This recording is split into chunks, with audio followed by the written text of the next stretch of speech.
Once upon a time, in West Africa's Ashanti Gold Belt, where the soil sometimes sparkled like treasure, there lived a 9-year-old boy named Kofi Mensah. Though he wore thin sandals, a patched shirt, and carried an oversized notebook filled with numbers and questions. One day, while helping his father, who was a small-scale miner, Kofi found a shiny rock. It glistened like the gold nuggets his father sometimes brought home. But instead of keeping it, Kofi returned it to the earth. He didn't understand why the soil that glittered with gold could also be so poor. This sparked a promise in his heart. "I will not stay poor!" he vowed. Kofi began his journey with nothing but 2 hands and a determined heart.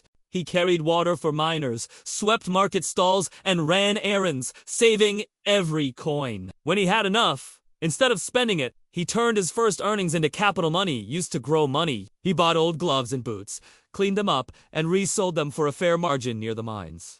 To make his goods recognizable, he tied them with bright yellow cloth, his first brand. Soon, he noticed demand. The miners needed gloves, lunches, and clean water right at shift changes. So Kofi timed his deliveries perfectly. This taught him logistics, the right product at the right place at the right time. With every sale, he reinvested, buying a cart, a water barrel, and better packaging. Soon, workers started to trust the boy with the yellow cloth.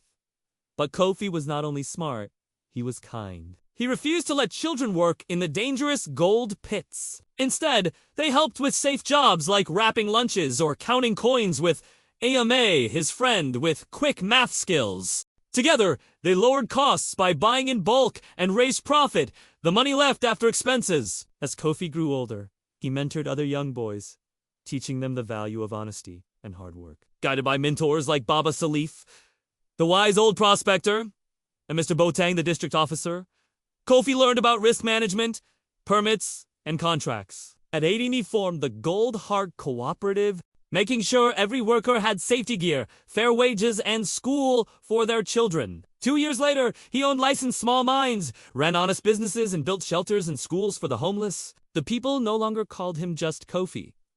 They called him Gold Heart. Because his real treasure wasn't gold in the ground, but the lives he lifted. And that is the story of how one boy's curiosity sparked a movement. Proving that sometimes the greatest riches come from the smallest beginnings. If this story inspired you, subscribe to our channel for more powerful, kid-friendly business stories. And remember, true wealth is not just what you earn, but what you share.